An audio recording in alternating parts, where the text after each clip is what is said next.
Okay, All right, thank you. I would like to call to order the May 10th, 2021 meeting of Operations Work Group. Welcome, everybody. We are going to begin with public comments. We received one written statement, and that statement was submitted in opposition to the 2021-2022 individual teaching contract without including a salary schedule increase as required by the employee handbook. The full content of that comment can be read in board docs. And Barb, we received no requests for public comments? Correct. All right, so that is all we have tonight for public input. Moving on to the approval of minutes. I move to approve the minutes from the Operations Work Group meeting dated February 8th, 2021. Can I get a second? Second. Thanks, Chris. Julia, your advisory vote? Aye. Thanks. All those in favor? Anyone opposed? Motion carries 7-0. All right. So tonight we are focusing on a bunch of different aspects of the budget. Our goals for tonight, first we're going to get an update on the budget with a specific focus on, first, the property tax impact. Kelly has more information about property value that she's going to share with us. We're also going to talk a little bit about what we still don't know in terms of the impact on property taxes, specifically what's going to happen with state aid, what's going to happen with enrollment, and we don't know what's going to happen with vouchers. So that's the first part of the presentation. We will then get updates on federal COVID aid, ESSER and GEAR, which includes ESSER 1 and GEAR spending, planning for ESSER 2, and then a timeline for ESSER 3 planning. ESSER 3 by itself is the federal government's single largest investment in public schools. This is a lot of money and a lot of responsibility, and so this is an important conversation for us. And then we will get an update on the big ideas and reimagining classrooms proposal process for the ESSER 2 funds. So, and then we will end with a discussion about next steps leading into our June 28th budget vote, including the amendment process for the budget. We've had an opportunity at this point to review the budget book individually. Tonight is a really important opportunity to ask clarifying questions, particularly if you are considering a budget amendment. It's good to get those questions on the table as soon as possible. Before we start, Dr. Jenkins, did you have any opening remarks tonight? Yes, I'm looking forward to our discussion tonight, and I hate to jump to the last item, but particularly the last item, so we can get that input and have that discussion out here in public. But I have to just say thank you to Ms. Rupa and her team and everyone else, how they've put this budget book together and the discussion and the attention that we've intentionally given to what we're doing with ESSER 1, 2, and 3 as our response to COVID, but to also look at how we're going to be addressing some of our learning moving forward and how we're going to involve our community as you outlined with the big ideas. I'm ready for us to have that discussion here too and just hear some of your other thoughts on it. Thank you. Thank you, Dr. Jenkins. In terms of pause points during tonight's presentation, we will pause after we talk about the property tax impact and public input process for the budget. We'll pause again after our discussion about COVID aid. Third pause after we talk about the big ideas. And finally, we'll have time for final questions when we talk about next steps. And with that, I want to echo Dr. Jenkins' thanks to Kelly and her team for putting together a budget I think we should all be excited about and our community should be excited about. There's so many good things in this budget. Kelly, I will hand it over to you. All right, thank you very much. Great to see everyone. We are in the May Operation Work Group. Barb, if you could pull up the slides. It feels like just yesterday we were planning in January, and we are already entering phase 2 of the budget process. So as Barb is pulling up these slides, we always put our students first when it comes to planning our budget. We always make sure that our budget investments are in line with our values and our vision. So Barb, go ahead and go to the next slide. We'll take a minute to make sure we're all centering students, centering our schools. And when I enter this part of our feedback discussions with our community, I always read it to make sure our community is also aware of our mission. And on the next slide is our core values. And I ask our community to make sure when they look at our summary budget and my summary budget presentation and they give us feedback, I ask them to check us on this. I say, these are our core values. As I go through this presentation, check me. Where are we off and where are we doubling down on our core values? So I'll do that for you all tonight as well. Our core values, our mission, and the next slide, our goals of our strategic framework are the reason we do a budget. So putting this first and foremost is what's important for the budgeting process, all undergirded by the educational equity policy. Barb, can they not hear me? They can't hear you on your. They can only hear on your. I do not have mine on. I got confirmation, it was fine on YouTube. I just got it. It's okay, then,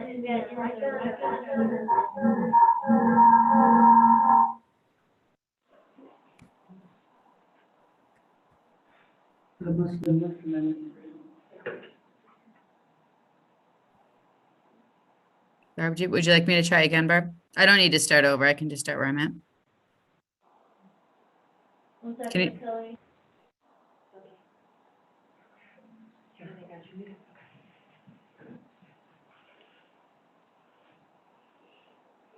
Sorry, I just got an email saying that, so.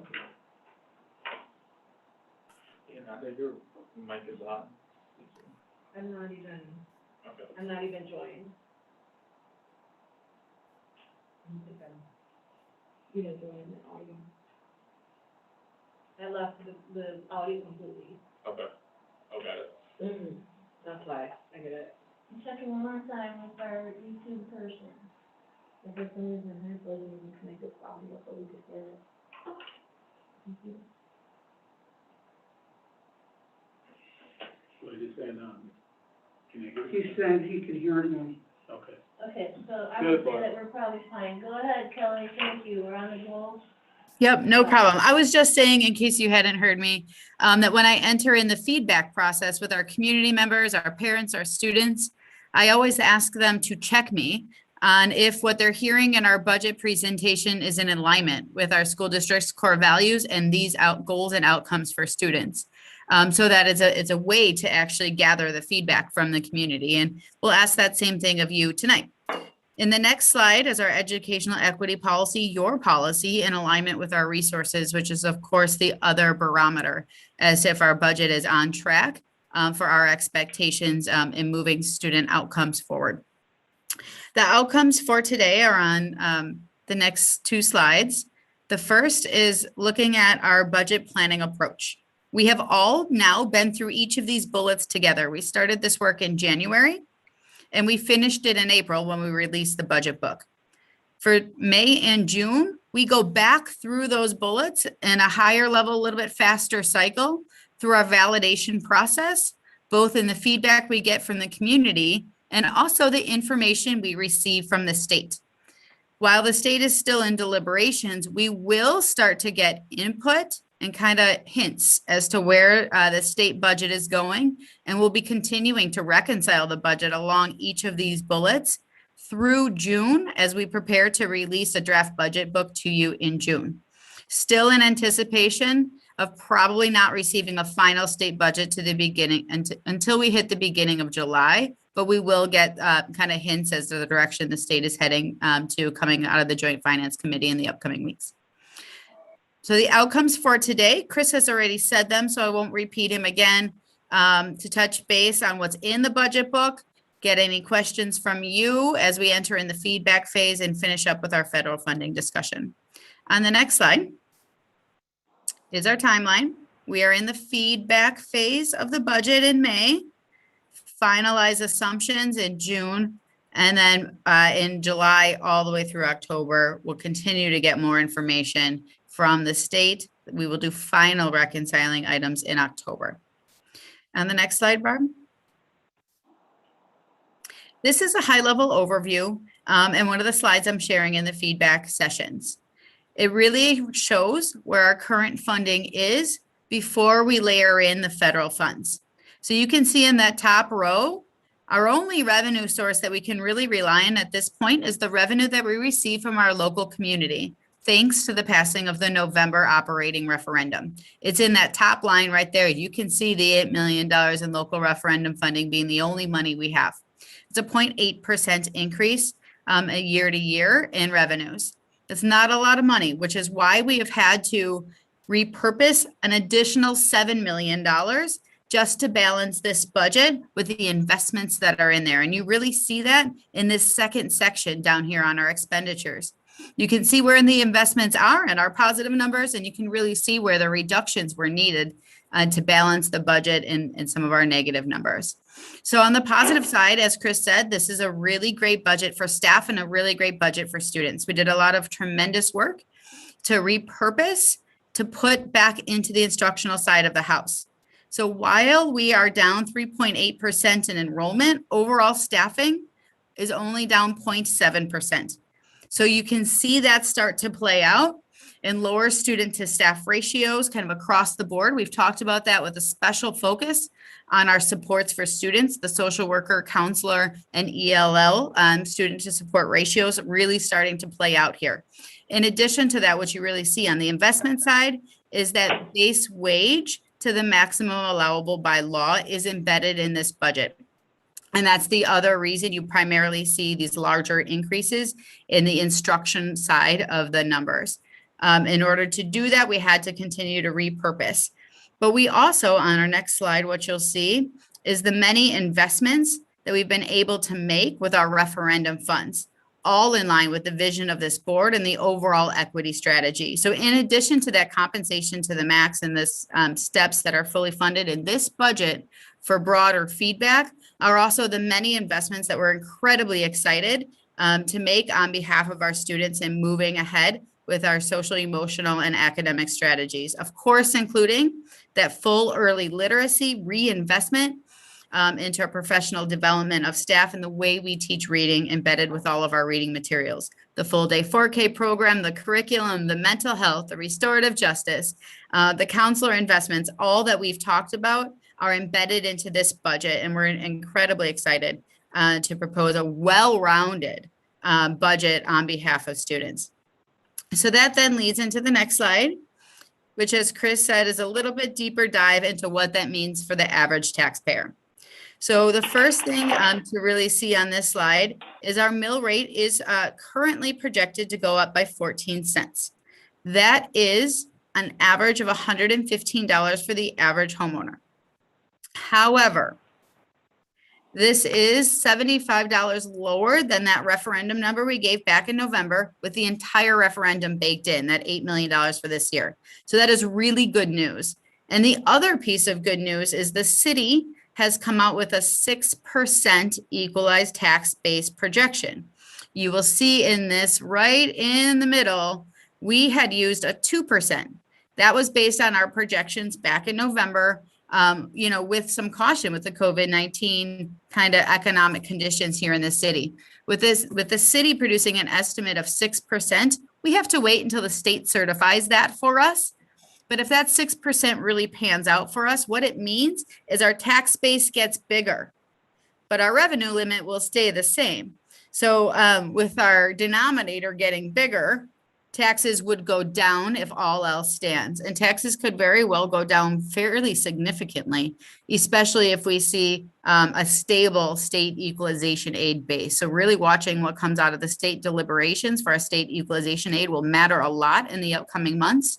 But also that certification from the Department of Revenue of our equalized tax base will really help taxes. So at this point, we're thinking that $115 per average home is on the high end, and we're expecting it to decrease a bit. And the other piece to make sure we're noting in that tax base is 25% of that increase is really attributed to programs at the state level that are out of your control. including the private school voucher program, the non-MMSD 2X2R charter program, are largely things that we can't control, that the law tells us to move those expenditures over to the taxpayers. 25% of what you may be asked to really pass in June is outside of your control. And so it's important that we continue to talk about for transparency to the overall public, because at this point, there is no other place on the tax bill or anywhere else that shows that transparency. Last slide on this section, Chris, before we open it up for questions, we have started our public input process. That includes discussions with students, staff, parents, via multiple avenues as we do every year. We have completed our superintendent parent advisory, the student senate, and the Latino Consortium for Action at this moment in time. Getting some trends already out of just those couple groups, including broad support for the restorative justice program, broad support for reading, and broad support for full day 4K program, and of course in mental health.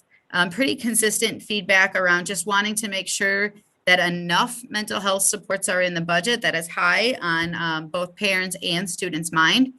Students in particular are asking for more investments on environmental investments. So there might be some area for ESSER 3 further conversation there.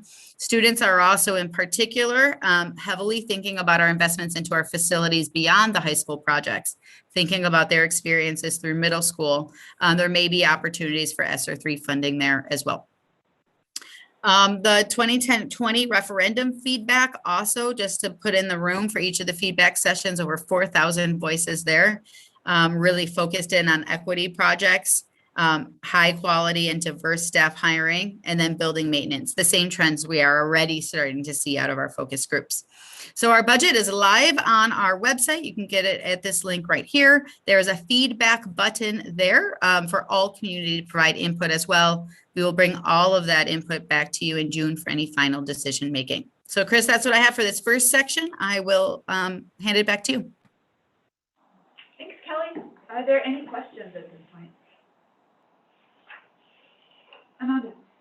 Kelly, thank you, Chris. Kelly, I just have a question. I think we started with the feedback on the budget through a formal link. Was that last year that we started that?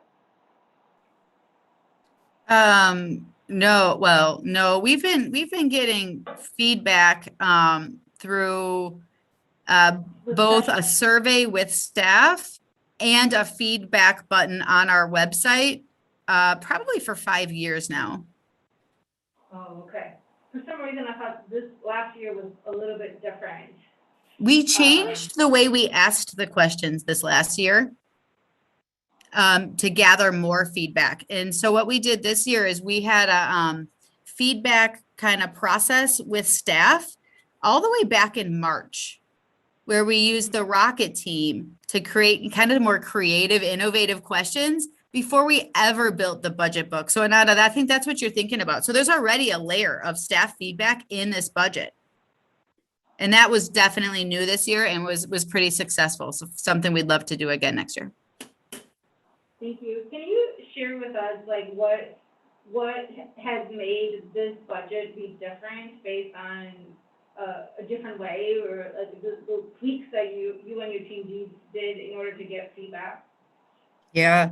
So in addition to the kind of more innovative early feedback from staff on this budget, we really benefited from the 3 months of deep feedback that we got through the referendum process.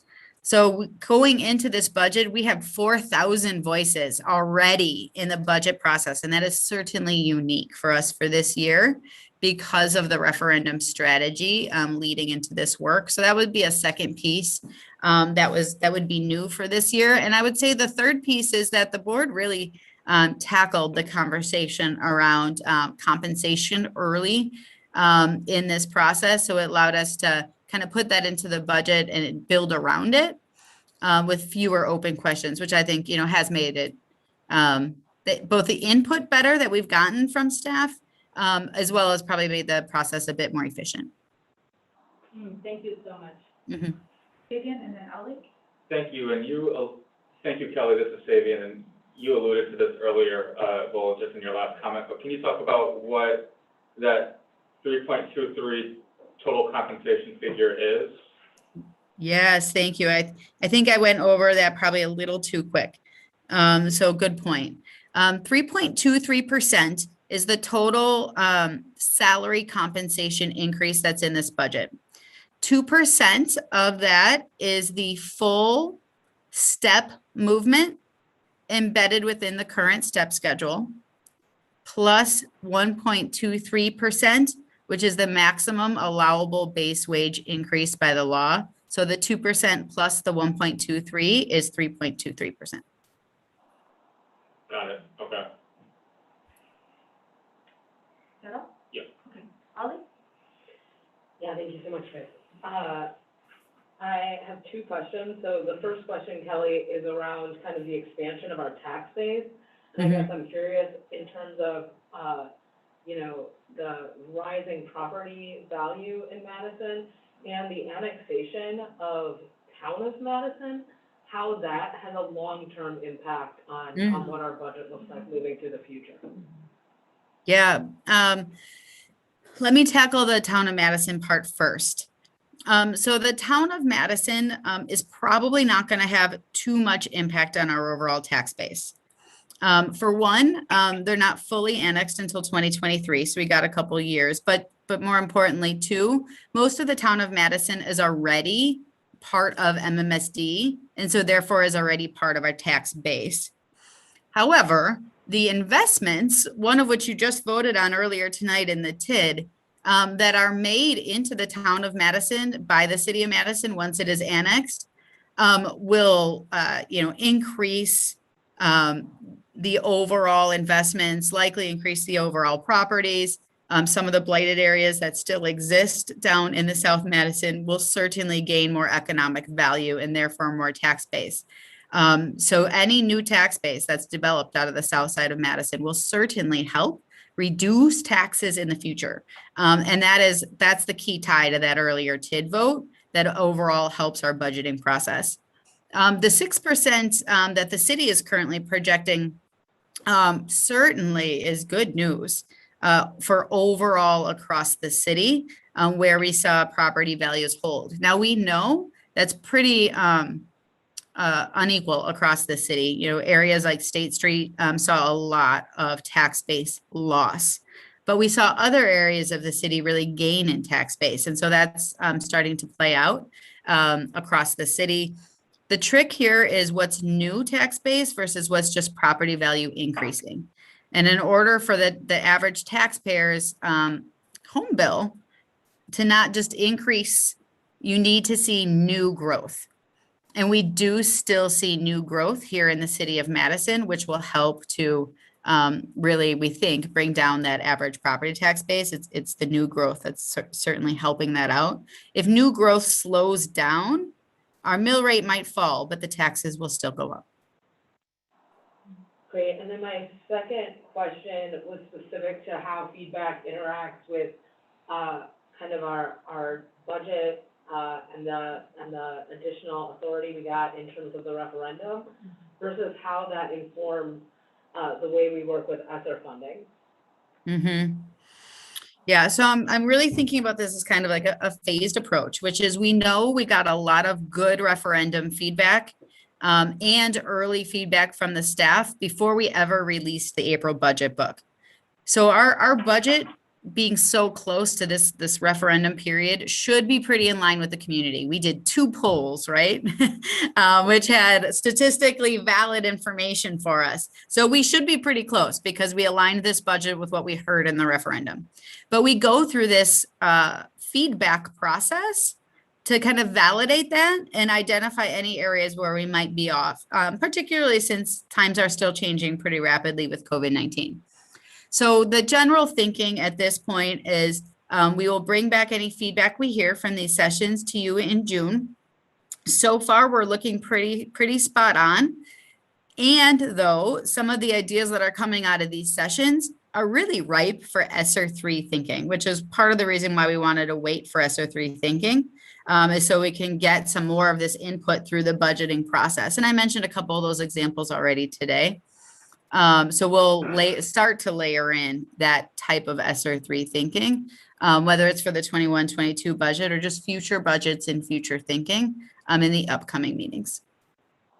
Kelly, can you speak to the total value of ESSER 2 and ESSER 3 before we move on? Yeah, that is the next topic. So I'll answer it real quick, but it is the next topic. ESSER 2 is $18.9 million. And ESSER 3, we do not have a final number from the state. Entities have been quoted to estimate around $40 million, but we do not have that estimate official yet. Thank you, Kelly. That's it for me. Chris?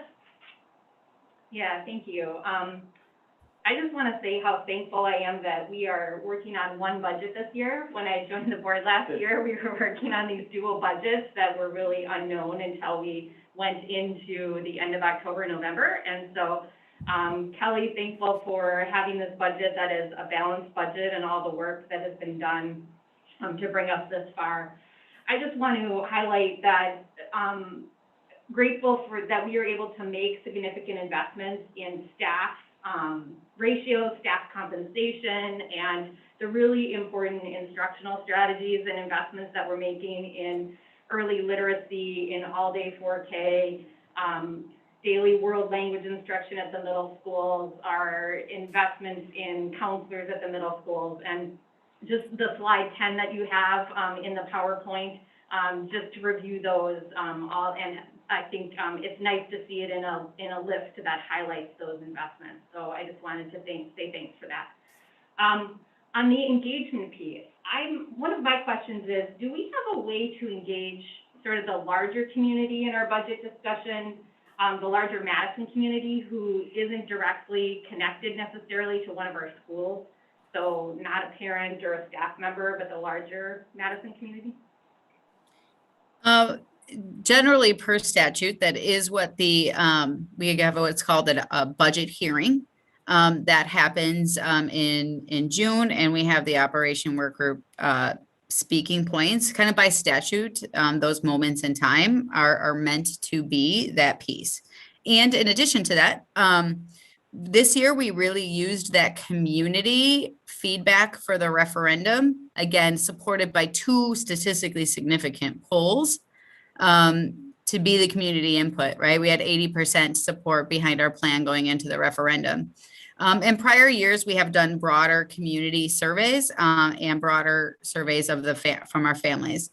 We did decide not to do that this year because of the belief, and which I would support, that our families are kind of getting pretty surveyed out at this point in the year with multiple surveys going home, and we didn't want to cause confusion with some of the reopening surveys that were out too. So we did make a decision not to send that out this year, knowing we already had 5,000 voices weighing in on the budget.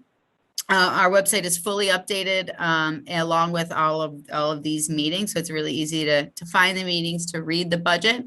And our website has the community feedback button there as well.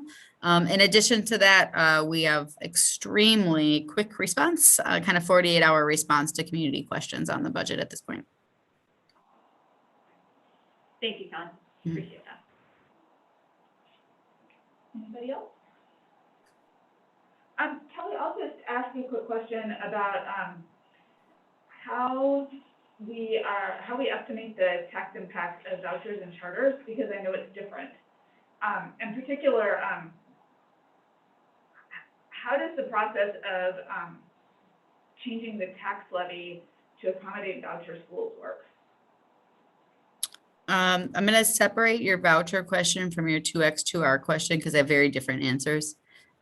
So for the voucher program, we won't find out final numbers until October.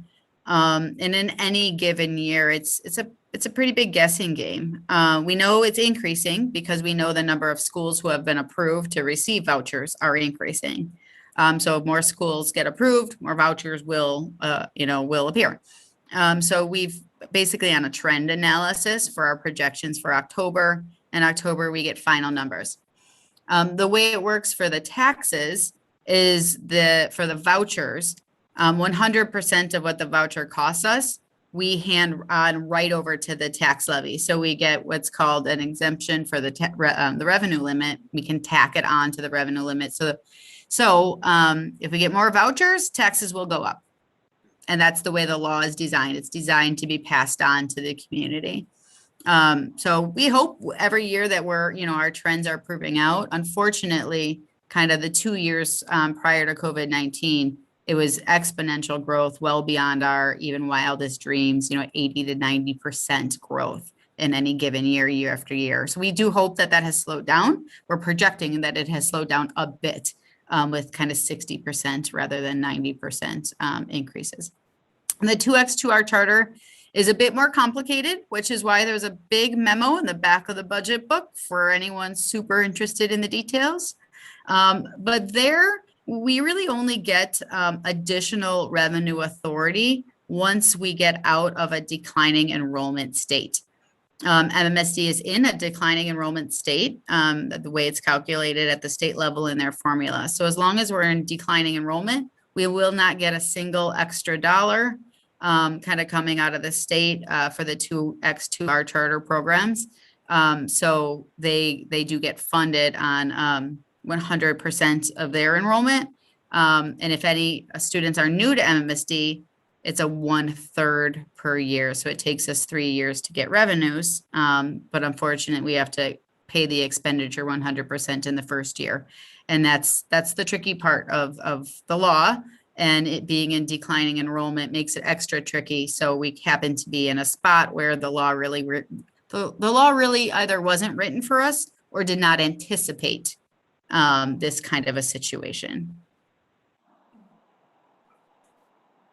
Thanks, Kelly. Mhm. Okay. Any other questions at this point, or can we move on? Did you have a question? Yeah, so this year, as we are returning to in-person, learning opportunities in the coming year, how will we be able to leverage, a lower student to staff ratio, especially if, we haven't reduced our staff that much? Yeah, so this year, while we did, as you saw in the earlier slide, have to reduce staffing overall in the district to kind of resize to enrollment, we did not resize to the overall loss of enrollment, which has the kind of positive benefits of reducing staff size ratios at kind of across our schools, but not more importantly, and additionally, along with our student staff, because we took no cuts at the social worker, counselor, nurse kind of levels, including our BRS and BRT. They may move around based on where kids are, but we didn't take any reductions. So those class size and student support ratios are largely falling across the district if our enrollment holds. If enrollment goes up, then from our projections, it will give us additional revenue and then would allow us to make some additional investments come October. But that's not where we believe we're at right now, looking at multiple trends and having UW kind of check our enrollment assumptions. Okay, so I guess a follow-up is just if we haven't, if we're maintaining about the same ratio with the smaller student body, how are we, have this additional staff to maintain the safety and social distancing, how is that working out? Are we just repurposing or moving teachers around to maintain that safety? Yeah, so we go through an allocation process every year based on where we believe our students will be. And that process happens in February and March. So it's largely done at this point where we've reallocated staff based on where we anticipate the students to be and the individual student needs as it relates to students with IEPs and our English as a second language learners. So we've done that process to this point. And then we do it again, kind of review everything in August after enrollment, just before school starts in that period between the beginning of August and the beginning of September. We do our best not to move around staff if we don't have to, just because, it's disruptive for our staff. But we have to look to see where the kids are and where the individual needs are. And so we will make adjustments into where staff are and where they're assigned to during that August time period. Thank you, Kelly. Mhm. All right, I think we can move on. Oh, sorry, Ananda, I apologize. I didn't have my glasses, I wasn't sure if you saw me or not. This question may be for Dr. Jenkins, or a combination of Kelly and Dr. Jenkins. Given, we've been having these conversations about low enrollment and the predicaments of low enrollment since, I think, last year. And so I'm wondering, I know that the entire district and everyone is thinking about this, but is there going to be a formal, work plan or a set of strategies that we're gonna be able to see coming from your office, Dr. Jenkins, or from, the budget's office in regards to addressing holistically, and the way I'm thinking is not deficit ways to think about how we're gonna attract either students back or more students.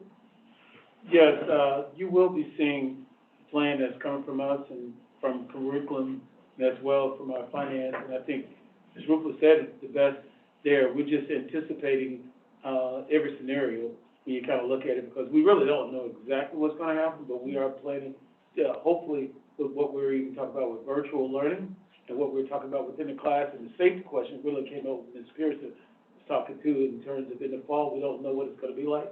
We're still anticipating that we're going to have to keep the appropriate mitigation strategies in place as well. But we're going to come back for you and let you know how we're going to open up and plan for all of that, though.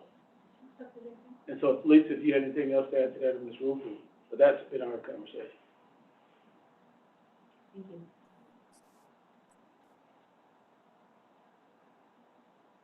All right. Oh, Lisa, are you there? Lisa, do you have anything to add? I have nothing more to add, thank you. All right, Kelly, let's move on. Okay. All right. We'll pull the slides back up. So then we will move into the section of the presentation regarding kind of our federal funding. The first slide is just meant to be a summary for you to kind of get everybody their bearings. Lots of news releases and a lot of acronyms and a lot of numbers. Things have been moving pretty fast and furious coming from the federal government for the last year and a half. So this is a summary slide for you. The first row is what we've been referring to as ESSER 1. This is the money, the $5 million that we received back in April 2020, which is really fully spent down at this point with very little bit left to be used into 2021. This is what paid for the virtual programming this year, our custodial supplies, pretty much anything related to COVID-19 was funded out of this fund in this current school year. You all budgeted for it back in October. Similarly, the second fund was a fund coming out of the governor's office, which was the governor using his funding from the federal government, which was referred to as GEAR funds. This came a little bit later in 2020, and you also budgeted for this in October. This 3.7 plus the 5 million, the kind of 8.7 million here, did have to put a reserve to the side for our private schools. So that is something we've been managing and tracking out of Jen Waldner's office as well with those funds. The big expenditures really coming out of here were those MSCR CARES budgets that you set aside for in-person care while we were in a virtual learning environment. We also put aside some significant funding to balance the food service budget. Both of those things will balance out and help those two departments, two funds from not going red this coming June. So that's largely been spent, which is why it's not a big part of our conversation today. ESSER 2 is going to be the big part of our conversation today. That's where we have kind of some new funding coming in that we want to get budgeted by June so that we can start spending and planning for the fall and making sure all the supports are needed for the fall program and that our innovation thinking gets off the ground on a great start. So more to come on ESSER 2. ESSER 3, we mentioned earlier. We do not have final numbers, nor do we have final guidance coming from the state regarding what we're referring to as ESSER 3. The current thinking right now for ESSER 3 is that it would largely be used for summer 2022 planning, 22-23, and 23-24 school year planning. So by the time you take it over 2 school years, it's really about the same amount of funding as we would use in ESSER 2 for 21-22, about $20 million each year for the next 2 years. The idea there would be to sustain some of the great investments that we have and to really move forward on any of the innovative ideas that are panning out for our future for some longer, more sustainable investment. And last and certainly not least, just in the last kind of week and a half, you heard about a grant that we got from Dane County for mental health. We're extremely excited to be working with Dane County on mental health. A lot of successful programs already happening there. This is Dane County using their federal funds to pass on some of the work and investments into mental health to us. So that was kind of a late breaking news. We just received that will be budgeted for 21-22 school year. Chris, I'm going to do the next slide real quick before we pause for any questions, if that's all right with you. This is just our spending for the ESSER 1 and gear to show you where we've been on our kind of investments. We walked into this school year having no idea what we were walking into. As a reminder, we thought we'd be back in school in January, which we were not, but when we budgeted in the fall. So I'm really proud of the work that the team did to get as close to estimating as we thought we would be in the fall. And then you see we have just over $250,000 really available to finish off this year and early into summer. So by the time we hit fall, this will be fully spent down or encumbered to be spent down. So Chris, did you have want to open up for the previous slide? We could. I was actually thinking we could go get Keep into going? ESSER 2 before. Okay, Yeah. excellent. All right. All right, so Lee will be up in just a minute to help me present these slides. She actually has her own slide deck, so we'll close this out in a minute. But before we do that, I want to frame how we have the $18.9 million really spread out. The first piece is what we're calling foundational supports. So these are supports that we know we need either this summer or for this coming school year to get school started on the right foot. Either recovering or in response to COVID-19. And then the second bucket is what you've been hearing about in the innovation world on the Big Ideas campaign. So Lee and Lisa will do that in just a minute. But right now, Lisa and I will do the next slide, which is on those foundational instructional supports. So we broke them into categories. Many of these you've already seen and we've already talked about regarding summer school, our letters, acceleration for reading, mental health, social workers, special education recovery services are due to students. So that certainly is a must-have here. We have our hotspot data plans, continuing virtual academy. So pretty much nothing on this list that you probably haven't heard or seen at some level already, which is why we're calling it foundational supports. Lisa, is there anything in particular you would like to highlight? No, Kelly, I think you did a great summary. We wanted to be sure, right, that we were taking a look at leading with teaching and learning, particularly leading with early literacy and beyond. We also wanted to lead in an equal way with health and social and emotional supports for our students and our staff. We know that those were the two main areas that we want to focus on moving forward. And we wanted to honor the needs that our students with special education services will have related to the pandemic. So Kelly, I think you've captured all the buckets. This is a really important slide.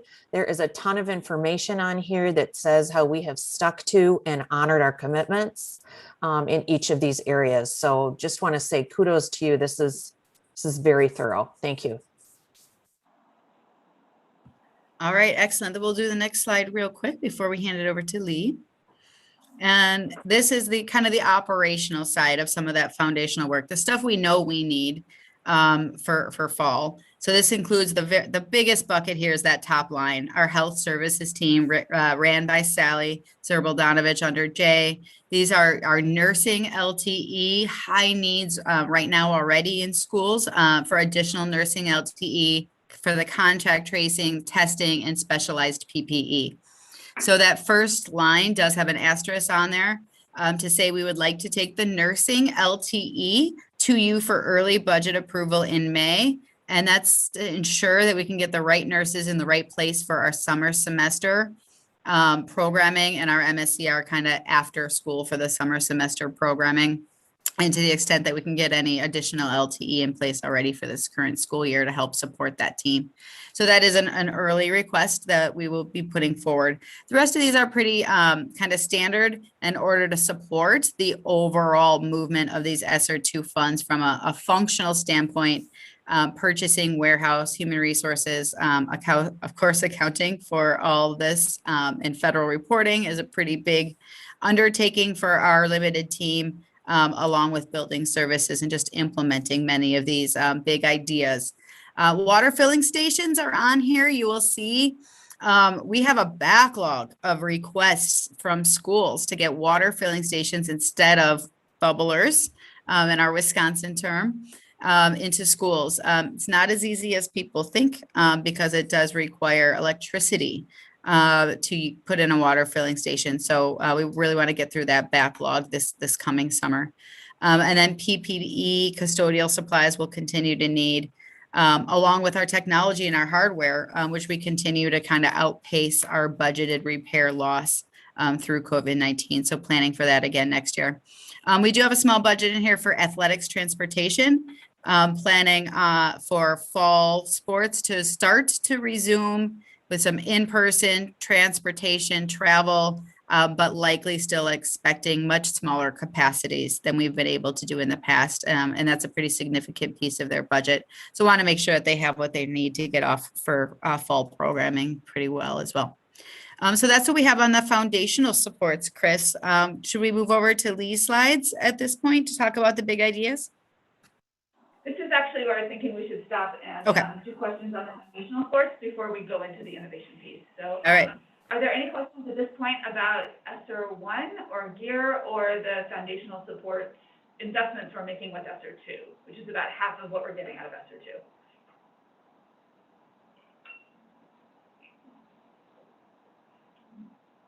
Did you have some questions? Armanda? Okay. There's just one piece of this, and I'm sorry if this is a basic question, Kelly. I'm looking at the slide right before and looking at our investments and elevating, particularly the acceleration and recovery, elevating the health and emotional support and the virtual access is about $1 million each.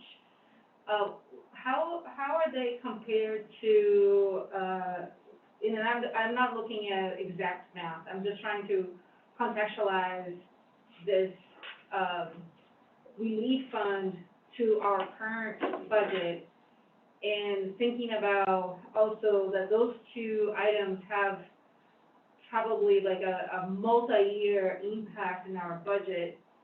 How are we negotiating this relief currently, the investment, because we had this money now, but also thinking about future years, potentially not having this funding, but also still having those needs? Does that make sense, my question? Oh, I can't hear you. Sorry, just for clarification, you're referring to the two kind of letters PD portions, is that correct? I'm referring to the health and social emotional support from the slide right before the one, this slide, the health and social emotional and the virtual access. Just thinking about, not to say that the other two are not important, but just thinking that this is gonna be potentially a continued increase of need versus a decrease of need. So thinking in those terms, what does that look like? Meaning, virtual access may continue to just increase in demand or in cost, Mhm. and the impact on mental health, that we know today might increase in years to come. Yeah, so I'll answer that just pure from a financial perspective, and then I'd love for Jay and TJ to come on up and talk about how that looks for the future for them. From a finance perspective, these plans are really designed as 1-year investments, and we will need to make decisions moving into the 22-23 budget if we want to use ESSER 3 funds for 22-23 or ESSER 3 funds for 23-24. And or if at some period of time this board wants to move over these investments into our local budget, right? Our local budget will remain tight, and they will remain decisions we have to make. And those decisions, I think, will reoccur in 22-23. You're going to have to decide, is this federal one-time money, or is it local, or is it going away? And then you'll have that same conversation in 23-24, and then 24-25, there'll be no more federal funds. And so you'll have to say, this is going to end, we're good, or we're going to prioritize it in the budget, which means something else, may need to go. And that will be the way your next 3 years of conversations look. But from a kind of implementation standpoint, Jay, you want to talk about mental health, and then TJ, maybe you can jump in on the virtual access part. Thank you, Kelly. I think recognizing that the pandemic has obviously taken a toll on our students in so many different ways, from being virtual, the transition to virtual, trying to support them and their families when we weren't in person. And now as we phase back in person, we know that brings another layer of stress to all of our students, especially those who are transitioning between schools, between grade levels, et cetera. What we're trying to do with these funds is target needs that exist now that we believe may perhaps not be as great of a need a year or 2 years or perhaps 3 years from now. Trying to figure out exactly where do we need these resources today, given what our students and their families are experiencing. Recognizing that as the days go by with our students back in person, some of those needs begin to fade away as they are brought back into relationship with their peers, back in person, to the supports that we have in our school buildings. And so I think recognizing some of what we need to help our students get back where we want them to be involves being in person. And we're hoping that there's more of that in the following school year. And as all of those layers sort of fold back together, we're hoping that some of these resources might be able to fade away with the ESSER funding.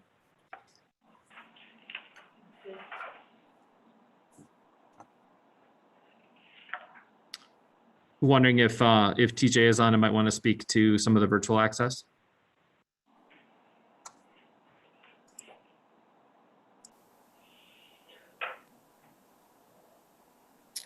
He may not be on. I'm not sure if he was specifically asked to be here, so I apologize. I can't see everybody. But we do know that virtual and especially the need for Wi-Fi is ongoing, which is really why this digital navigator kind of position is on this screen, because one of their main priorities is to work with the surrounding community and partners to really solve the Wi-Fi access challenge from a community level standpoint. Yeah, thank you so much, Kelly. This question was not intended to be tricky by no means. I'm just trying to get as much information. I'm also thinking about those two particular topics are topics that both the city and the county has demonstrated interest in doing some sort of a financial investment. I think that's what matters. So I'm trying to understand myself in order for me to think about like what are some of the partnerships that we can leverage around this. So thank you so much. Mm-hmm. All right, Chris and Nikki. Yeah, thanks. My question kind of follows up from Ananda's question. I was also looking at the mental health and social emotional learning investment under there, and looking at the operational support ones. A lot of that is focused in LTE and in people.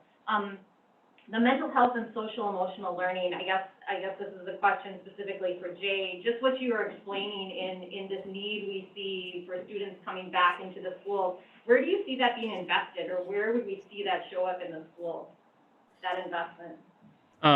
Great question. Thank you, Chris. Well, so I think I'll start with what was on one of Kellier's earlier slides, that we are, you will have on your consent agenda for the May meeting, a $464,000 grant through Dane County, through their ESSER funds that are exclusively for mental health.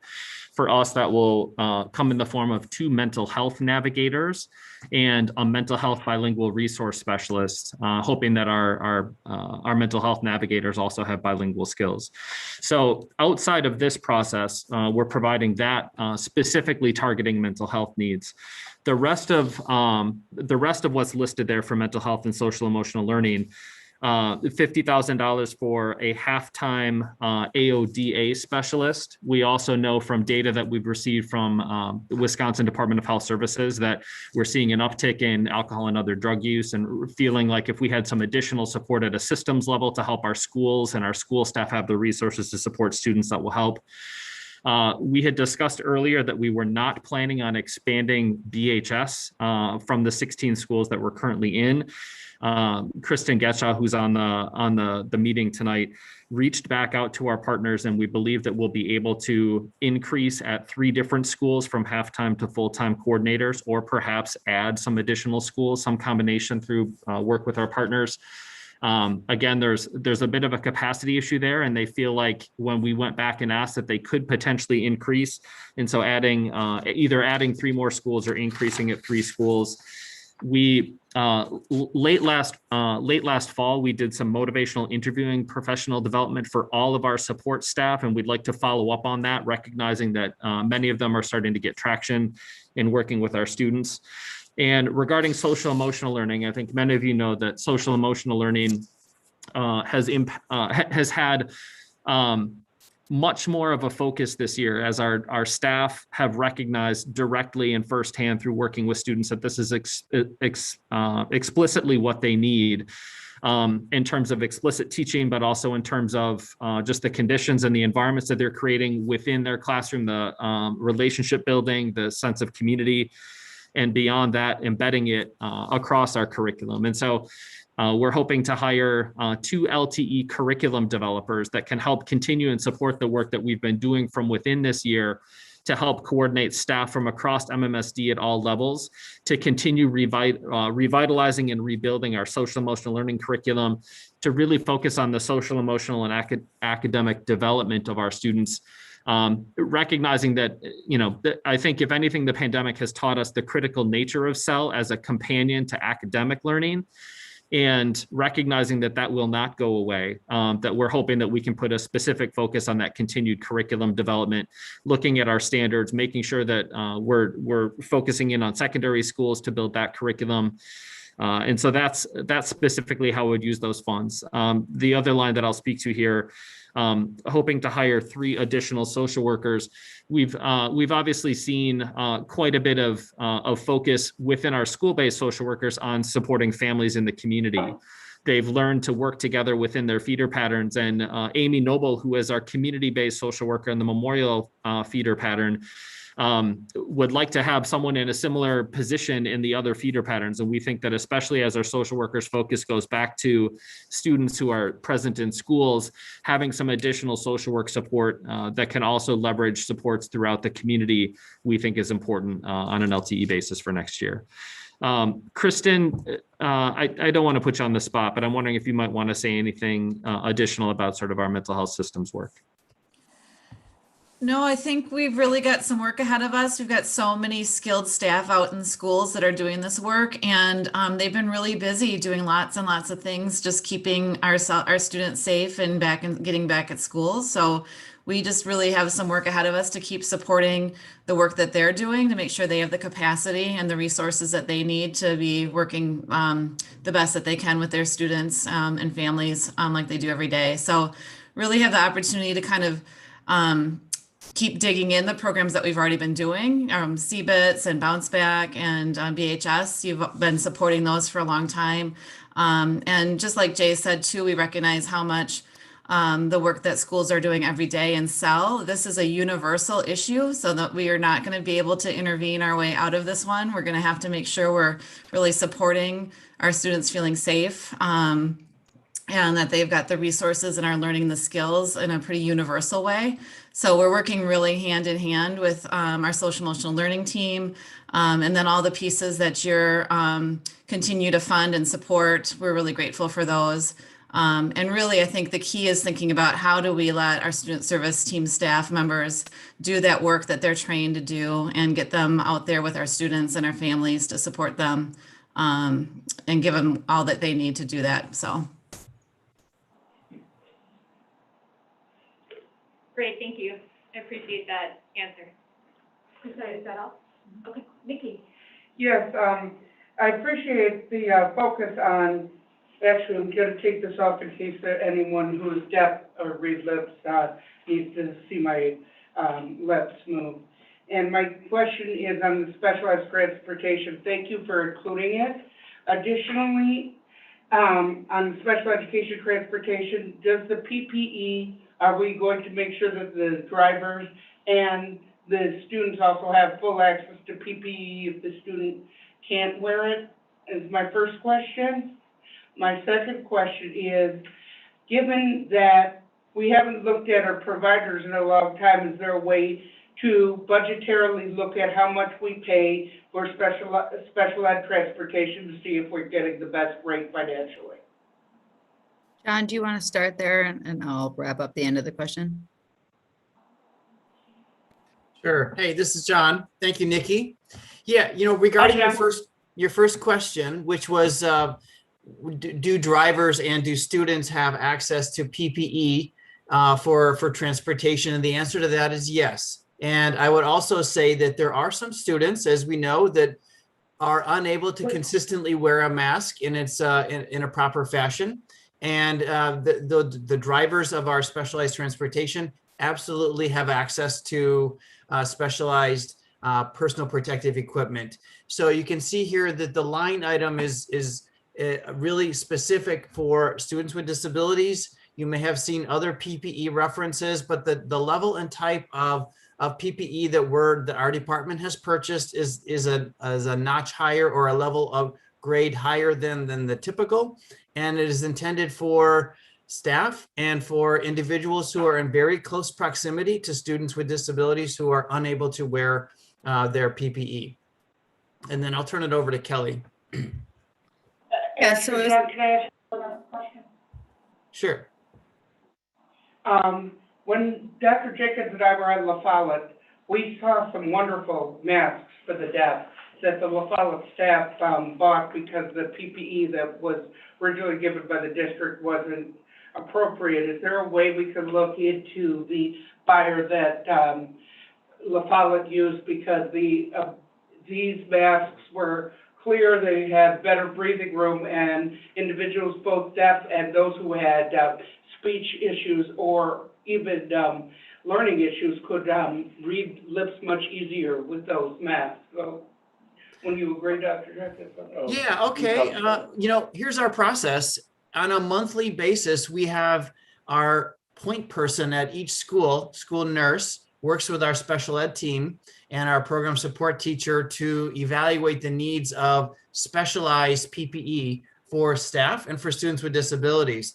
So on a monthly basis, we collect that information, we make orders, and then we turn that around and provide that to schools. I know that we have a whole stockpile of clear masks in our office. I think that's what you're referring to.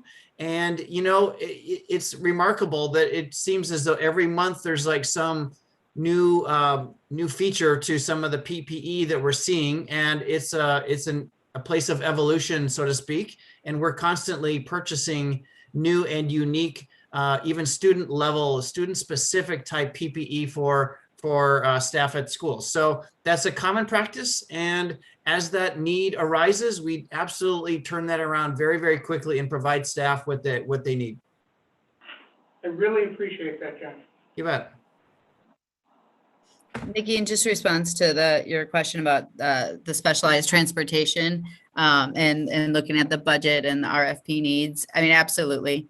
We do that with Mick and with John and Toe, and we also do it typically at the same time with Jen Waldner in our TEP program. to reevaluate all of our transportation needs and follow through on the contracts. And when it's time to go to bid, we certainly will. Thank you very much, Kelly. All right, Dr. Jenkins, and then Maya. Okay, you wanna go first? Either way is fine. Okay, go ahead. Okay, so my question is about like how we can leverage our community partners, because some of the community partners are getting similar funding and, to provide services that we also are providing. And so how can we leverage the partnerships that we have or partnerships that, we can build in collaboration in providing some other service? That way, speaking to Ananda's question at the beginning about funding being moved and, how we can think about the longevity of providing some of the services.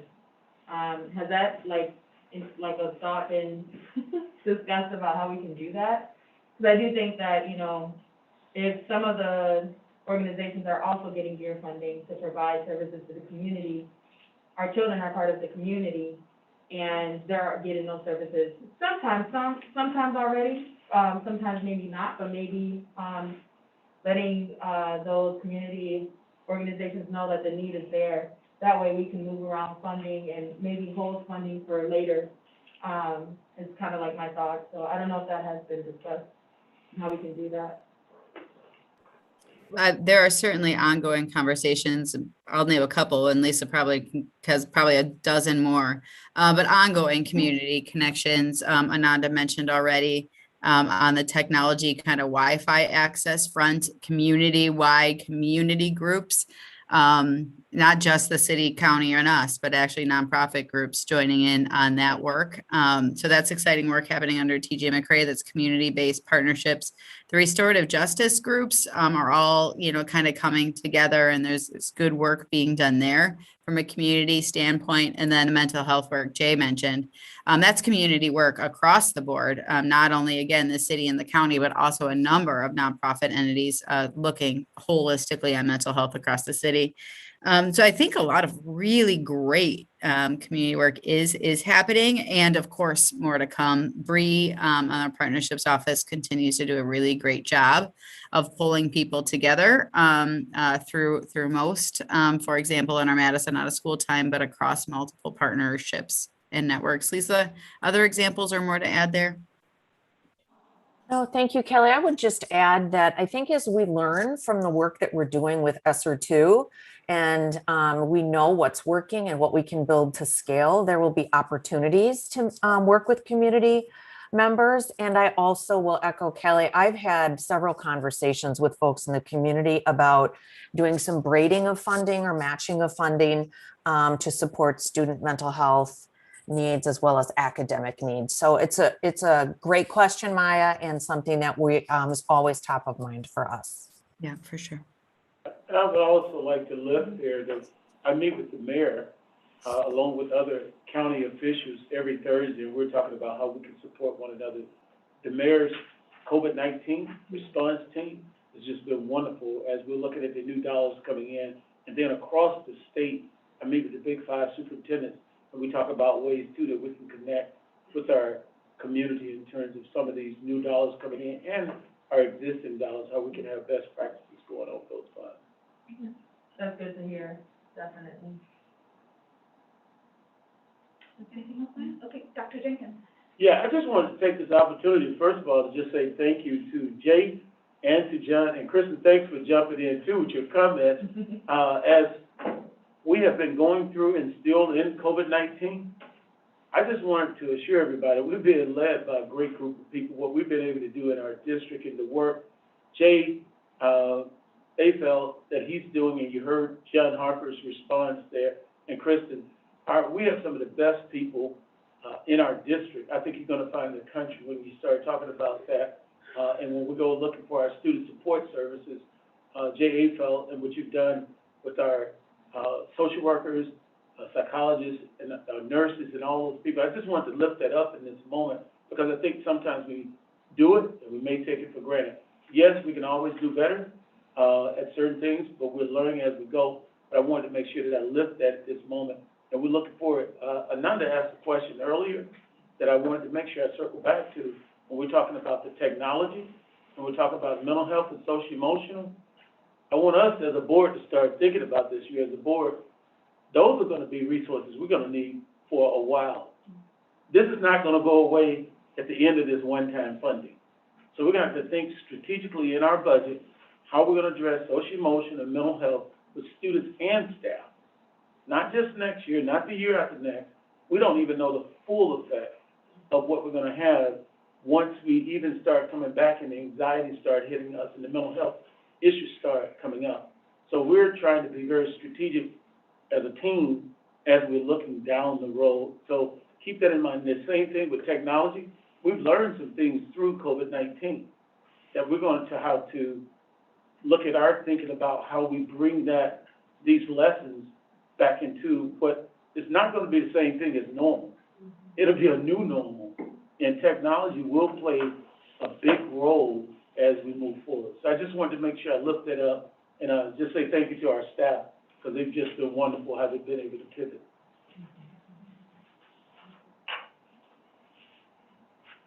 Any other comments? Julia, did you have anything you wanted to say?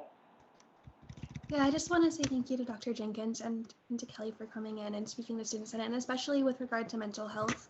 I think that's something that a lot of students, especially in Student Senate, have been passionate about for a really long time. And yeah, just making sure that those solutions we have for long term, it's great that there's kind of that extra funding right now, and I hope that it can go especially to, to actual people that are working with students.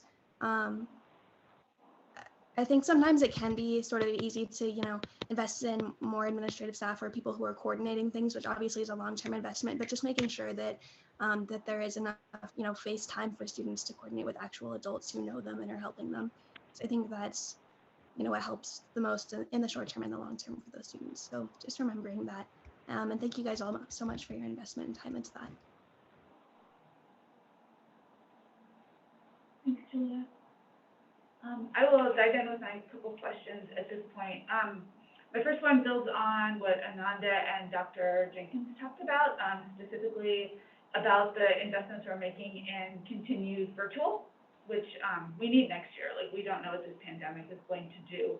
But I think as we move forward with spending ESSER 3 money, I think we need to frame it as not necessarily virtual instruction for all, but internet access for all. I think that's really where this hits home, is that we have kids for a long time who've been doing their homework on their phones, and talk about an opportunity gap. And in addition, can we use ESSER money first to leverage the city and other partners to try to ensure that we have internet access for every family in this city, so that everybody has equal opportunities, not just for educational resources, but also to access everything that our city has to offer and MMSD has to offer online. But I think it's also important that we look at the research on virtual versus in-person learning. Well, they have found that some kids do better virtually. On average, I think most of the research I've looked at has shown that kids do better in person. And so virtual, I don't want us to start thinking that virtual is great and we should be expanding there. I think we need to figure out what the lessons are from the virtual model that has helped kids and could translate well in person. I get back to that homework question again.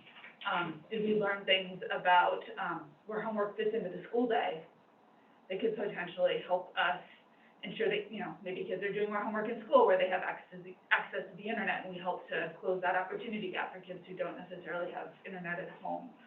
So I think thinking really creatively about the virtual piece and where we go moving forward in terms of our innovation, to ensure that we're getting all kids, particularly struggling learners, the best possible instructional model for them, and we're trying to close those gaps, I think is what we want to do with our ESSER money. Moving into a couple of operational things, I saw that we have a building services LTE built into the budget for ESSER 2. I'm really glad to see that, because we have a lot of building projects coming up. And I'm wondering if an LTE is going to meet our needs, particularly if we decide to use the ESSER 3 funds to make investments into our facilities, which I think will be a legitimate use of that money. We can use ESSER money to improve HVAC. Is this one-year LTE investment enough, or do we actually want to look at hiring a project manager for MMSD for a few years to manage these incredibly complicated building projects? That would be a big investment, but I think if we actually ran into a capacity issue and had to outsource that, it would cost a lot more money. So I just want to make sure we're actually putting enough money into managing the building projects that we've got, because particularly with ESSER 3, it could grow over the next 4 years into quite a lot of work. Yeah. Chris, I think, first of all, both of your points are great, and that last point, I would take that, and then I know Kelly would want to weigh in on that. When we talked about these ESSER funds, they are just that one-time fund. It's a great idea, almost like what you were saying about the virtual, to test where we are first and see the merits within it, and then follow it up with an ESSER 3. But even after doing that, I think we have a long-term issue, and just as I said earlier, we have to start putting seed dollars there now, get back to evidence that it's working the way that we want to, and then plan it within our regular dollars. But we know right now, we're assuming at least, that we have all these big projects and it's gonna take some additional resources, so you're right. And on your point in terms of calibrating around language, right now we use virtual learning, but I think the internet access, but as we go through, we will calibrate and get different. But it's clear that students, in the presence of teachers, the majority, will too do better than being virtual. But what we want to do is have a larger discussion about pathways to give our students access so we can remain very competitive as we're trying to come up. Our learners are doing a lot better in virtual than what they were in person. But that's not all. The great majority of the students, the social emotional piece, I'll go back to that again.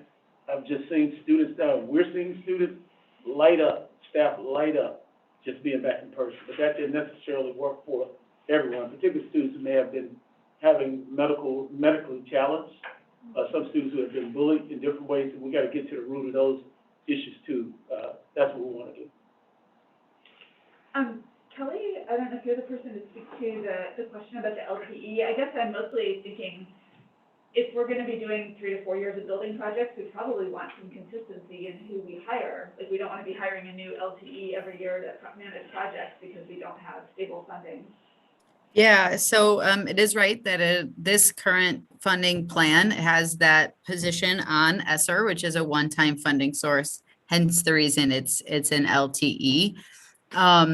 If some assumptions change in the budget as we get closer to actually getting a state budget, if there's any room to maneuver in this budget from the revenue side, when we get final numbers from the state, probably in July, that might be the time to move, or you can put it back on local if that's where maybe the board is headed. But if it's a permanent position, it really belongs on local. If we're going to use ESSER, then it really can't be a permanent position, or we'd be kind of breaking some of our own budgeting rules. So I think maybe my proposal would be to keep it on ESSER until we know more from the state. And then if the board wants, this could be something we bring back if we end up getting more revenue than we otherwise anticipated. Could something in between that be, like, we know we have a couple more years of ESSER funding coming up. Could we look at hiring a 3-year LTE position? Or is that? Oh, yeah, we could.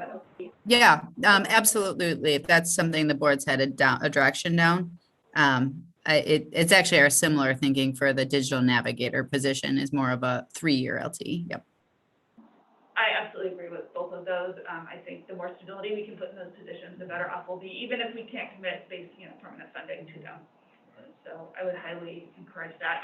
My last question is about the buses for athletic events, which is a very small item, but in regular normal years, we often don't have enough buses to handle athletic events, and kids are out fundraising so that they get to have a bus to go to their, to drive the athletes to a game. And given that we need to be safe and we need to make sure that our buses are not packed, and having buses to take athletes to athletic events is a very important equity strategy. Like, not everybody has a ride to get to Sun Prairie or to get to even farther away to go to a game. Do we have enough money budgeted to ensure that all of our athletes can safely take buses to competitions? so that it's not inequitable, so that only kids who have rides get to play. And if we don't, can we try to find a little bit more money to make sure that we are covering all those costs? Sure. I think first thing to know is that we typically don't do kind of like carryover funding for the athletics budget, but we are proposing to allow that for this year for approximately $20,000. It's just funds that weren't spent because programming didn't happen this year, which would allow them to have more of a $70,000 transportation budget than just the 50 you see here. So that is already in the docket. We do believe that is enough. I guess I would say that if that is, it's always something we can look at as we get closer to the October budget as well, when we know a little bit more about where COVID-19 rules are. But at this point, we're thinking that's probably all right between those two funding sources, but we can certainly keep it on the docket to watch. And if it's not enough, make some small adjustments by the time we get to October. Yeah, and just so you also know, thank you, Kelly, for that. Right now, it's getting access to buses. As I've been out talking to some of the coaches and talking to Mr. Swiss, there just aren't enough buses out there at this point. Yep, no, that's real, and I really appreciate hearing about the extra 20,000. That could make a huge difference in terms of being able to transport athletes. Nikki, I saw your hand, but I wanted to check with Ollie and Sabian first because they haven't had a chance to talk yet. Did either of you have comments? You're good, Sabian? I think I can wait until we're through like, is this our last opportunity to ask? No, we're gonna talk about, all the big ideas next, so, more opportunities. Nikki, go ahead. Budget has never been my specialty, so please forgive me if I ask something incredibly basic, but just wanted to ask for some basic assumptions. The budget we have right now is balanced, correct? Correct. The budget book is balanced.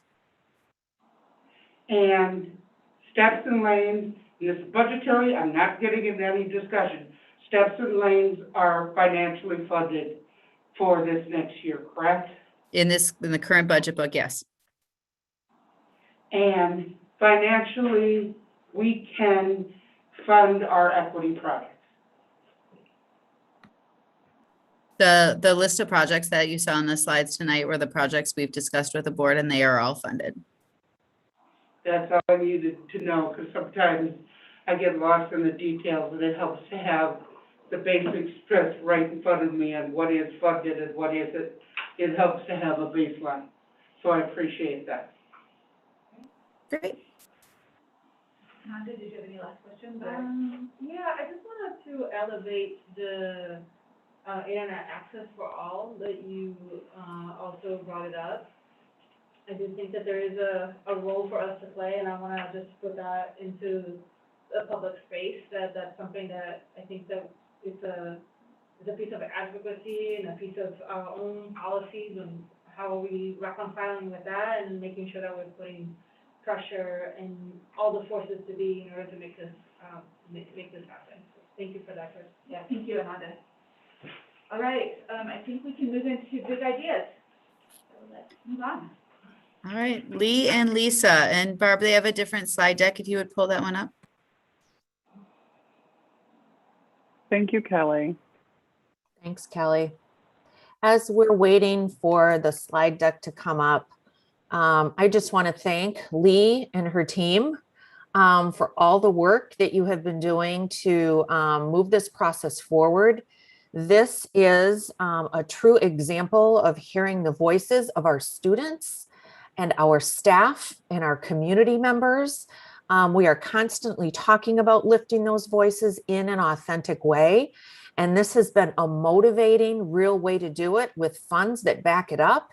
And people are having an opportunity to dream and also follow a process where we're looking at each of these big ideas and testing those, pressure testing those with our vision and values and also the requirements of the ESSER funding. So just know that built into this process, there have been rubrics that are aligned to what's appropriate for ESSER and how we can go about using this money to best support students learning needs as well as social and emotional needs. So I just really want to thank Lee and the team and the voices that have been lifted.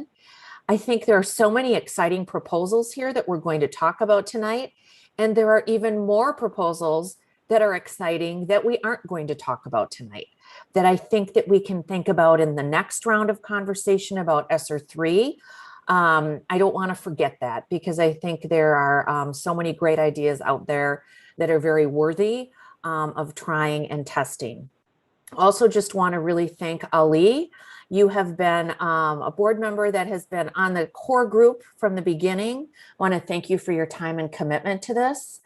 And also want to thank Gloria Ladson Billings. She has been a full partner to us in this process and has spent a good deal of time in our district being committed to Madison. Her children have gone through the Madison School District, and she sees a future for other children in this district. So just really want to thank her and partnership with Ali to this work moving forward. So I am going to pause. I'm going to ask Lee to go ahead and get started, and we'll talk folks through what we've seen and where we're going next with this. Thank you, Lisa.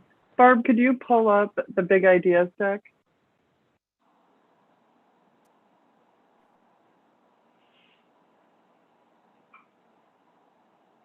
Thank you.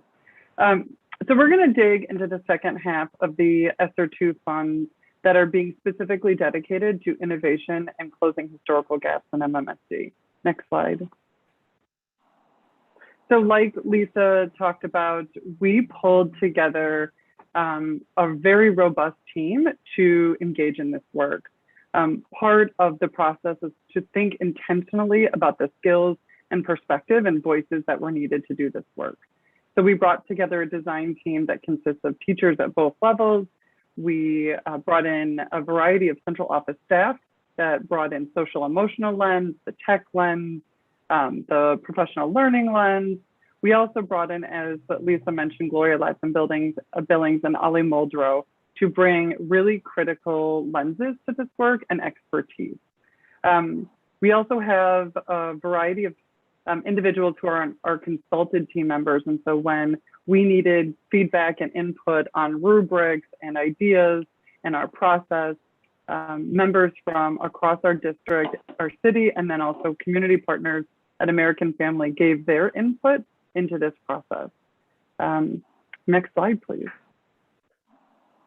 So we have broken down the 9.5 million earmarked for innovative thinking into two buckets. The first is the Big Ideas campaign. The second are funds to redesign our classrooms and schools. We have allotted 5.5 million to the Big Ideas campaign, with 2 million to be used to support 10 ideas in the prototype and testing phase between June of 2021 and December of 2021. Ideas that show proof of concept over semester 1 will be recommended to scale following the current MMSD scaling process. We have then allotted 3.5 million of these ESSER funds to actually support the cost and scaling ideas up. The second bucket of funds are for bringing our classrooms into the 22nd century. We asked MMSD staff, students, and our community members to give us ideas on supplies and resources that MMSD could purchase to elevate and accelerate learning. Next slide, please. So I want to dig into the Big Ideas campaign that I know many have heard about and been very excited about, and that I talked about in our April board meeting. This campaign was specifically designed to harness the brilliance of our student, staff, and community members and solicit their voice and creativity to accelerate learning and close historical gaps in MMSD. Next slide. So I'm going to review quickly the timeline and kind of where we're at. You saw this back in April. So this past Friday, we actually selected the 20 semifinalists. The team notified each of the semifinalist ideas that will move on to our big pitch event, and also sent out an announcement to all of those who submitted ideas, central office staff and principals, about who are those 20 ideas that are moving on And then this weekend, on Saturday, we will be holding our Big Ideas pitch event with a panel of judges from MMSC. So Dr. Jenkins will be one of them. We have 3 central office staff. We have teachers and students all sitting on the judges panel. The other piece that is really important about this event is that the judges will actually be soliciting input from community stakeholders who will also be present at this pitch event. We have invited members from all of our community who are really strong partners of MMSD to join in, to listen to the ideas and to give their feedback. And they will help the judges decide on the 10 final ideas to fund. Then following this pitch event, the budgets of these 10 ideas will be submitted into the June budget book. Our ideas that have made our 20 semifinal ideas are actually working with accounting and Jennifer Waldner on really fleshing out their budget so that when they go to this pitch event, they are very close to what it would look like going forward. I also want to call out that these ideas have gone through feasibility checks. We've reached out to HR, to legal, to building services, tech, a variety of central office departments to give their input on whether or not an idea can happen in MMSD. There was no judgment asked to this request, but rather, what are the things that these teams need to think about if they are to build out this idea in the final round? Next slide. So over the course of 1.5 weeks, we recognized that it was a very short timeline, but we got 337 ideas submitted. It was a massive and exciting effort amongst our community. We are just thrilled at the outcome of this campaign and the large number of participants. As you can see from the graph, the largest percentage of ideas came from our school-based staff at 47%. The second highest number of ideas came from our community partners at 30%. We are thrilled at the engagement of both of those groups. The majority of ideas targeted accelerating learning and creating enriching learning opportunities, as well as social emotional learning, mental health, and wellness. And no surprise there, knowing what Jay and Kelly already discussed about and Kristen Getcha about the need for social emotional support within our schools. We also are thrilled that ideas came across every grade level and most schools within MMSD.